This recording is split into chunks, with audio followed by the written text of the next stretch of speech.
መንፈስ ቅዱስ አሐዱ አምላክ አሜን። ክቡር አባታችን መላከ ሰላም ቆሞስ አባ ሰይፈ ገብርኤል የዚህ ታላቅ ደብር አስተዳዳሪ፣ ክቡር ሊቀ ጠበብት ኔታ ወልደ ገብርኤል የዚህ ደብር የቅዳሴና የአቋቋም መምህር፣ ክቡራን አባቶቼ ካህናት፣ ወንድሞች ዲያቆናት፣ እግዚአብሔር የሚወዳችሁ እግዚአብሔርን የምትወዱ የእግዚአብሔር ቤተሰቦች፣ የእናታችን የእመቤታችን የቅድስት የድንግል ማርያም ወዳጆች ክርስቲያኖች ሁላችሁም እንደምን ሰነበታችሁ? እንደምን አደራችሁ? እንደምን አረፈዳችሁ? አሜን። እግዚአብሔር ይመስገን እንድንል አንደበታችንን ያከናወነ የአባቶቻችን ሁሉ አምላካቸው ሁሉ እግዚአብሔር ስሙ የተመሰገነ ይሁን። የሚያስተምር እግዚአብሔር ነው፣ የሚማርም ከእግዚአብሔር ወገን የሆነ ነው። ስብራትን የሚጠግን የህሊናንና የልቦናን ጥያቄ መመለስ የሚቻለው እርሱ እግዚአብሔር የቃሉን ምስጢር በር ይክፈትልን። ማስታወቂያውን ተናግሬ ወደ ትምህርቱ እንሄዳለን። የኒቆዲሞስ ቅዳሜና እሑድ ኤፕሪል 5 እና 6 የተባለ ቅድም ያስታውሱን መምህር አገልጋዮች ከሌላ ስቴትም ጋብዘናል። ቅዳሜና እሑድ ነው። ከ5 ሰዓት እስከ 8 ሰዓት የሚቆይ ጉባኤ ነው። ማረው ተነስተ አልጋህን ተሸክመ ሂድ አባታችን ያሳስቡ። የበገና ምሽት አብሮ ነው። ያው በየስቴቱ 6-5 በገና የሚያገለግሉ አገልጋዮች አሉ። እንደ እግዚአብሔር ፍቃድ ደግሞ የኛ አጥቢያ የራሳችን ልጆች ምን ያደርጋሉ? በገና ስለሚደረድሩ ዋናነት የበገና ምሽት ጭምር ነው። ልጆቻችን ይህን የበገና አገልግሎትም ስለሚያቀርቡ አባታችን እግዚአብሔር ይስጥልን እያስታውሱን ነው። ጉባኤውንም ያሳሰቡን አባታችን ጭምር ናቸውና ሁላችንም በዚህ ውስጥ ተሳታፊዎች እንድንሆን ነው። ተነስተ አልጋህን ተሸክመ ሂድ። የዮሐንስ ወንጌል ምዕራፍ 5 ከቁጥር 8 ላይ ያለ ኃይለ ቃል ነው። የዛሬውን ዕለት ቤተክርስቲያን መጻጉዕ ብላ ትጠራዋለች። ከአብይ ጾም ይህኛው ሳምንት 4ኛው ሳምንት መጻጉዕ ተብሎ ይጠራል። የአንድ ሰው መዳን ብቻ ሳይሆን እግዚአብሔር ፈዋሽ መሆኑን ለእግዚአብሔር የሚሳነው ነገር አለመኖሩና በተለያየ አይነት ምክንያት የታመሙ ሰዎችን እግዚአብሔር ፈዋሽ የሚያድን አምላክ መሆኑ የሚነገርበት ነው። ኦሪት ዘጸአት ምዕራፍ 15 ቁጥር 26 ላይ ፈዋሽ እኔ እግዚአብሔር ነኝ ይላል። ፈዋሽ እኔ እግዚአብሔር ነኝ። እግዚአብሔር የሚሳነው ነገር የሌለ ተመለስ የሌለበት ፈዋሽ፣ አገግም፣ ይህን ውሰድ ይህን አትውሰድ የማይል አዳኝ፣ ከኃጢአት በስተቀር ዳግመኛ አትበድሉ ከሚለው በስተቀር ምናልባት ሞክረው የማይል ፍጹም ማዳን የሚቻለው እርሱ እግዚአብሔር ነው። ቅዱስ ዳዊት ማዳን የእግዚአብሔር ነው ይላል። ማዳን የማን ነው? የእግዚአብሔር ነው። እግዚአብሔር በባህሪው አዳኝ ነው፣ መድኃኒት ነው።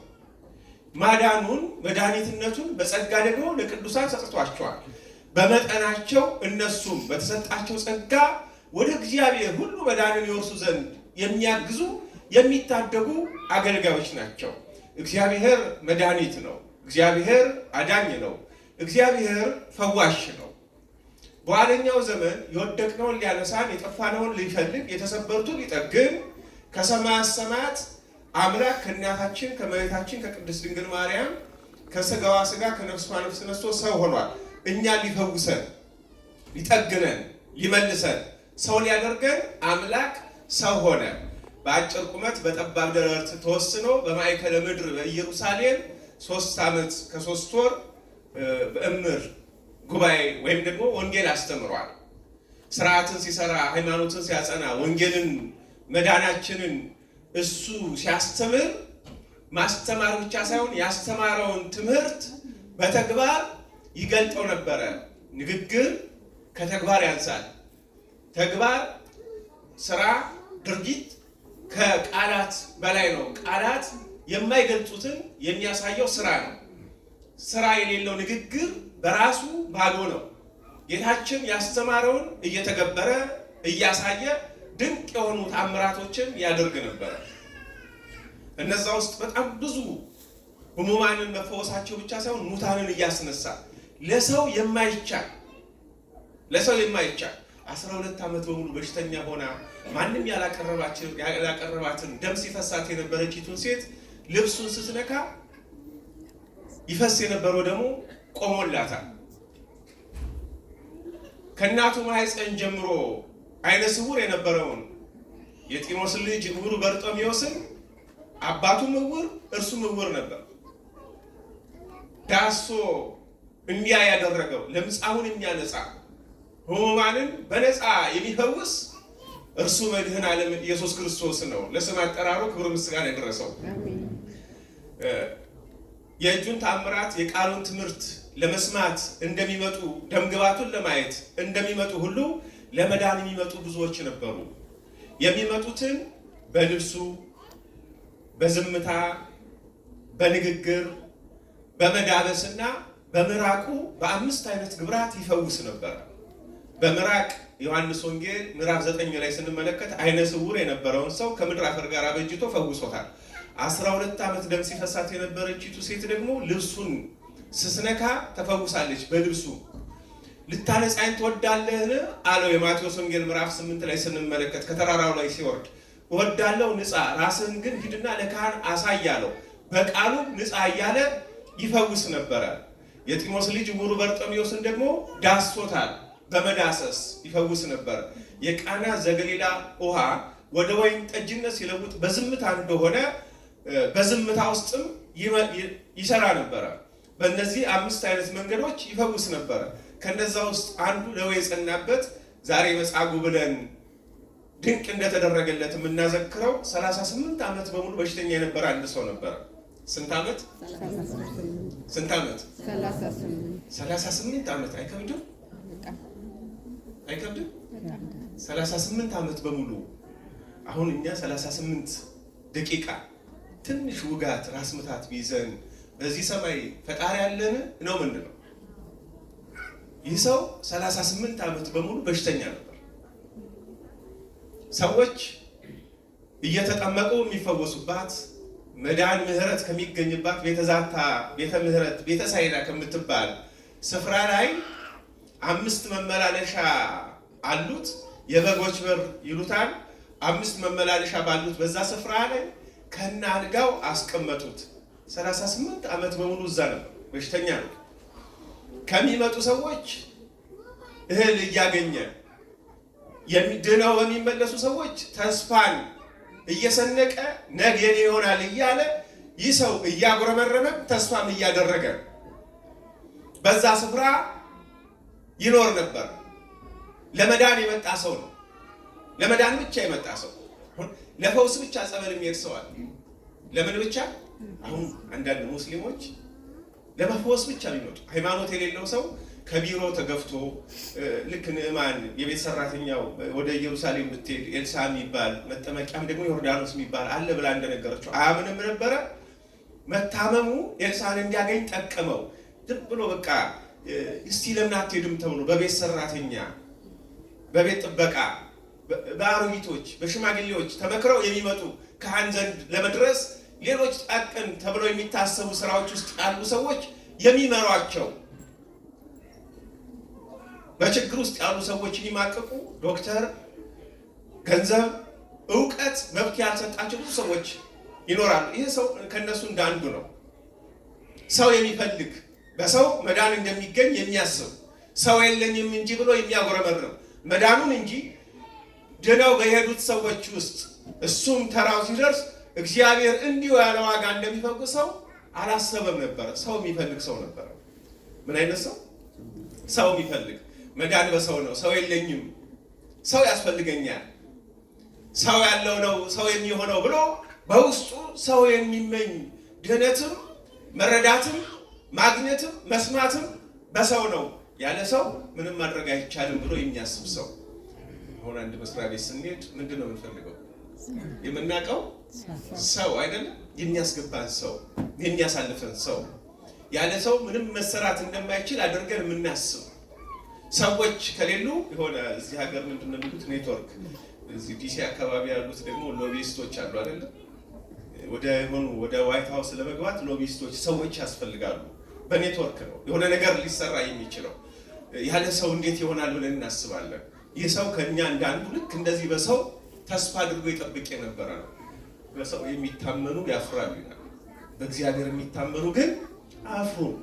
ክንዱ የማይዘሉ ማዳኑ ፍጹም ድካም የሌለበት እውነተኛ አምላክ ስለሆነ ዮሴፍ እስር ቤት ውስጥ ተጥሎ ነበረ። ወንድሞቹ ሽጠውት ኋላ በግብፅ ባላደረገው ባልበደለው በድሏል ተብሎ የንጉሱ ሚስት ከሳው በሐሰት ተመስክሮበት እስር ቤት ተጥሎ ነበር ዮሴፍ።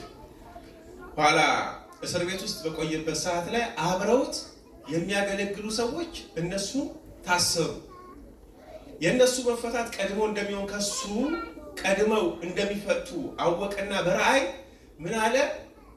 እሱም እኮ መፈታቱ አይቀርም፣ ግን ምን አላቸው? እናንተ ቀድማችሁ ከኔ ትፈታላችሁ፣ እባካችሁ ንጉሱ ፊት ቁሙልኝ፣ ሰው ሁኑልኝ አላቸው።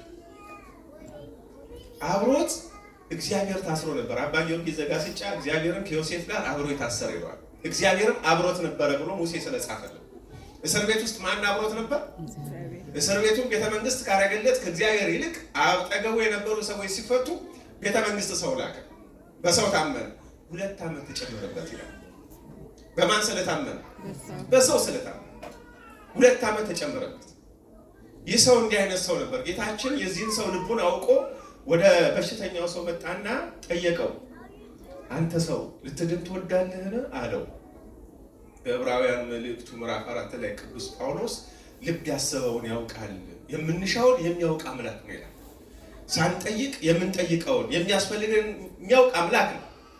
የራበውን ሰው አንተ ሰው ዳቦ ትፈልጋለህ ተብሎ ይጠየቃል። ምን መስጠት ነው የሚያስፈልገው? ዳቦ ነው። ይህ ሰው ሊድን መጥቷል። አልጋው ላይ ተኝቷል። አይ ማሪ ኩሎ ነው መድኃኔ ዓለም ኢየሱስ ክርስቶስ ልትድን ትወዳለህን አለው። በጥያቄ ውስጥ መድኃኔ ዓለም ኢየሱስ ክርስቶስ ሊያድነው እንደመጣ የሚያመላክት ነው። መጠየቁ ግን የዛ የህመምተኛው ሌላ ውስጣዊ ያልታወቀ ደዌ ደግሞ ነበረበት። ሰው ያየው መሄድ አለመቻሉ፣ ሰው ያየው በጸበል የሚፈወስ ማንነቱን ነው። እግዚአብሔር ደግሞ በልብ ውስጥ ያለም ደግሞ ሌላ በሽታ ስለነበረበት ያንን ሊነቅልለት ፈልጎ ነው።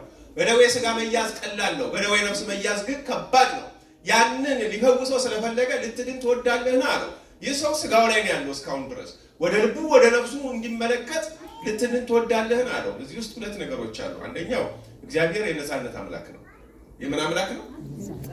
ነፃ አምላክ ነው። ማዳኑ ፍጹም ቢሆንም በሰው ነፃ ፍቃድ ውስጥ ግን ምን አያደርግም? አይገባም። ሰው መሻት አለበት፣ ሰው መፈለግ አለበት፣ መድህ አለበት፣ መጠየቅ አለበት፣ መጸለይ አለበት። እግዚአብሔር የሚያስፈልገንን ያውቃል። ለምንድን ነው የሚያዘገይብን? ፍላጎት አለን ወይ? ፍላጎት አለን ወይ? ፈልገናል ወይ?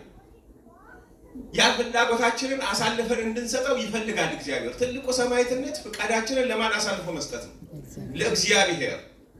ወይኩን ፈቃድከ፣ ፈቃድክ ይሁን ያንተ ይሁን ብለን የውስጣችንን መሻት መስጠት መቻል አለብን።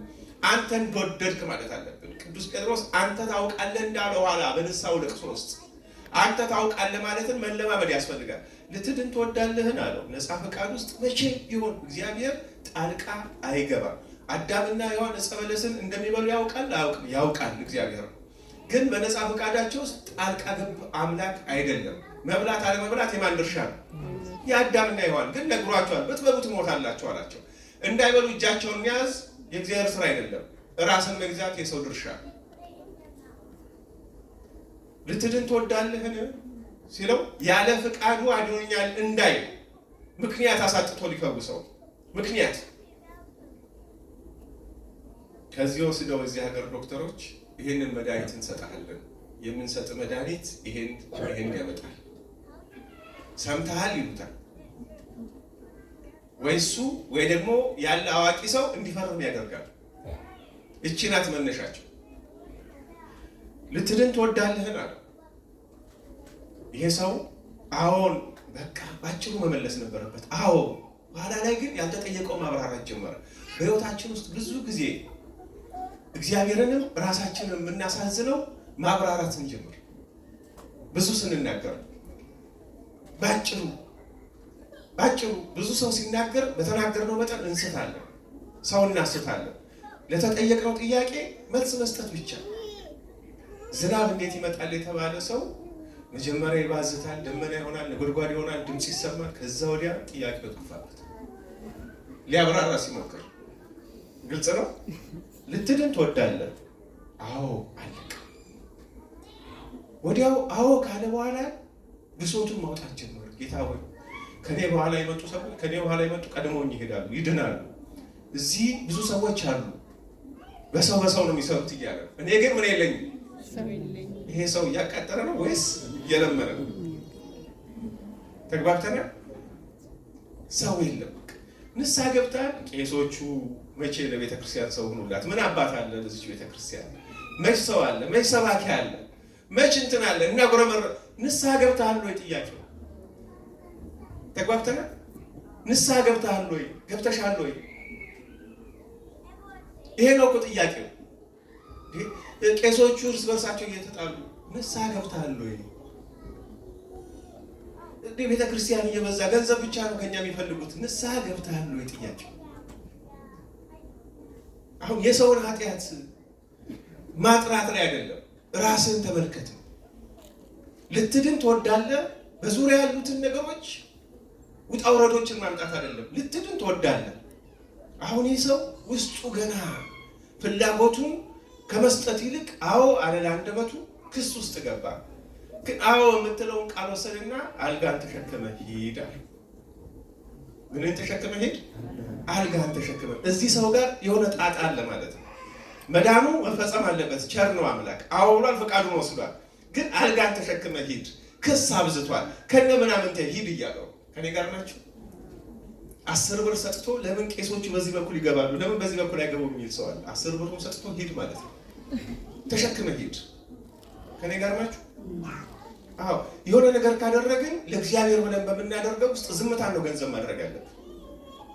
ለሆነ ሴትዮ ገንዘብ ልክ የነበረ ያቺ ሴት እንደዚህ ያደረገች አላደረገችም ከሰጠ በኋላ ለምን ትቆጣጠራለህ?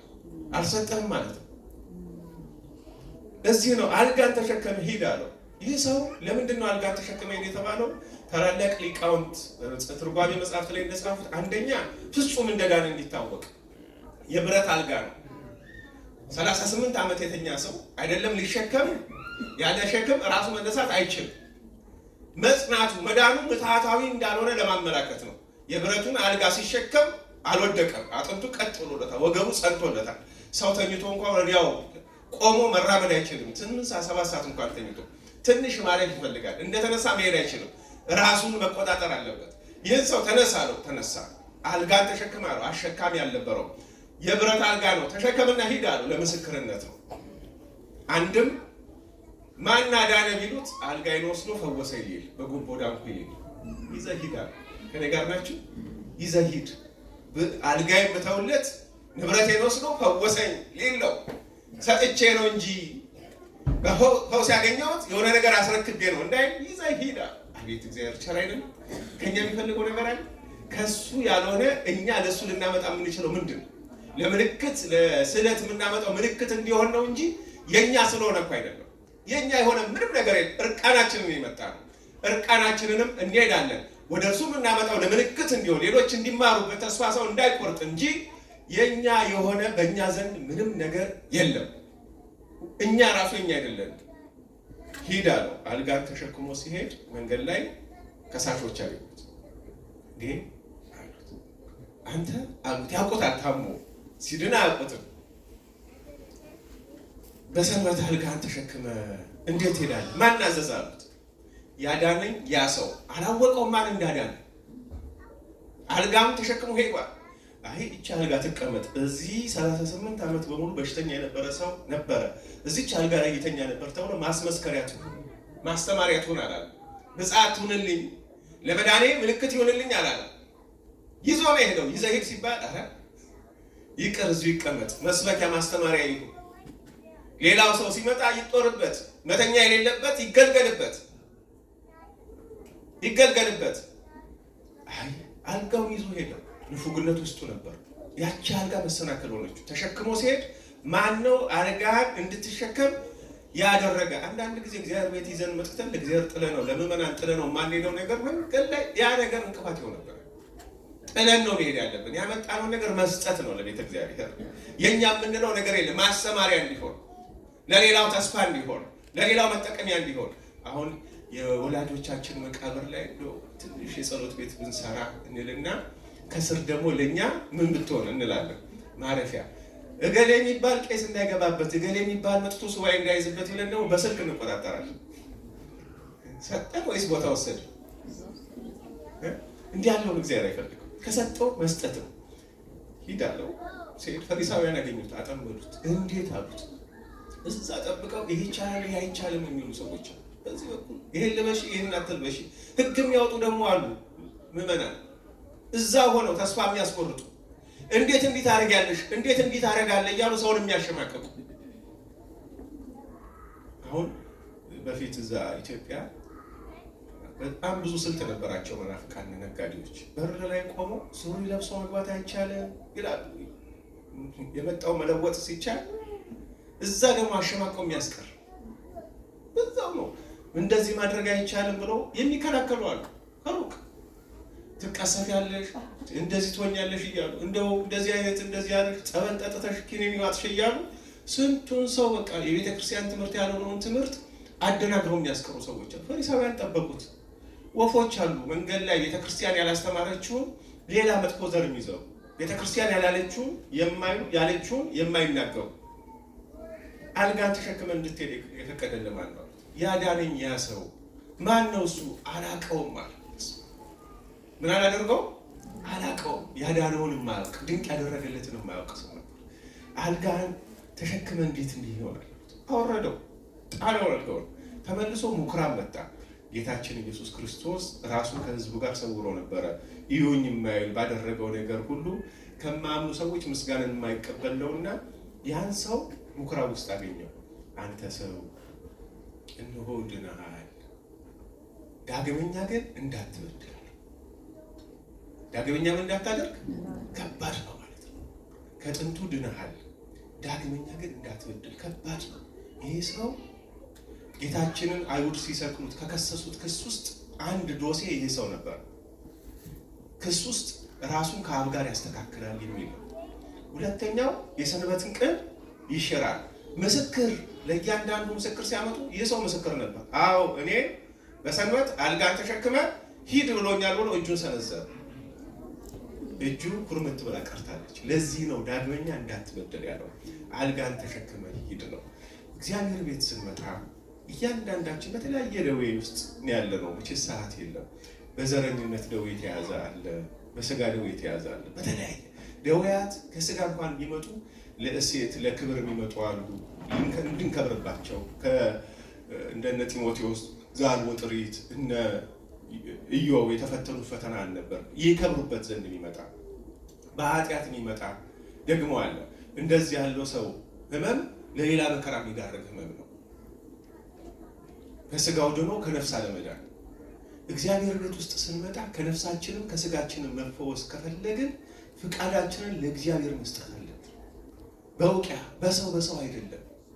እግዚአብሔርን ቸርነቱን ደጅ በመጥናት በእግዚአብሔር በመታመን ነው። ሰውን ፍለጋ አይደለም። እግዚአብሔር ቤት ስመጣ እግዚአብሔርን ፍለጋ ነው። የምናውቃትን የምናውቀው ሰው በሰው መሳብ ጥሩ ነው። ለሰው ጥሩ ነው። ለሰው ደግሞ አንዳንዴ መሰናክል ነው። ከሰው ጋር መኖር በእምነትና በጥበብ ነው።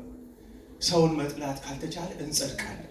በሰው ግን ልክ እንደ አድማ እንደ ግሩፕ ገሌትን አውቃለሁ ገሌን አውቃለሁ በሚል አመጣት ከመጣ ስጋዊ አመጣት ነው። ይህንን የቡድነኝነት የዘረኝነት የጎጠኝነት አልካችንን ተሸክመን እንሂድ። ራሱ መሰናክል ሆኖ እንዳይጥለን ግን እናስተውል። ተሸክመን ልንሄድ የሚገባውን የኃጢአትን ቀንበር እንዲያራግፍልን በእውነት ድል በሚያደርገው በአምላካችን ፊት ራሳችንን ዝቅ ልናደርግ ይገባል። ሀገር ታማለች። ቤተክርስቲያን በብዙ ህመም ውስጥ ነው ያለችው። እያንዳንዳችን ታመናል። ምንድን የአልዓዛር እህቶች ወደ ክርስቶስ መልእክተኛ ሲልኩ የምትወደው ታሟል እንዳሉት ዮሐንስ ወንጌል ምዕራፍ 11 ቁጥር 26 ላይ የሚወዳት ቤተክርስቲያን በዘረኝነት በጎሰኞች ገንዘብ በሚወዱ በጎጠኞች ሰዎች እየታመሰች ታማለች። ሀገር በጎጠኞች ታማለች። እያንዳንዳችን በፍቅረ ነዋይ ታስረን ህመም ውስጥ ነው የምንገኘው። ከዚህ ህመም ፈዋሻችን የድንግል ማርያም ልጅ እርሱ በቸርነቱ ይፈውሰን፣ ይቆየን።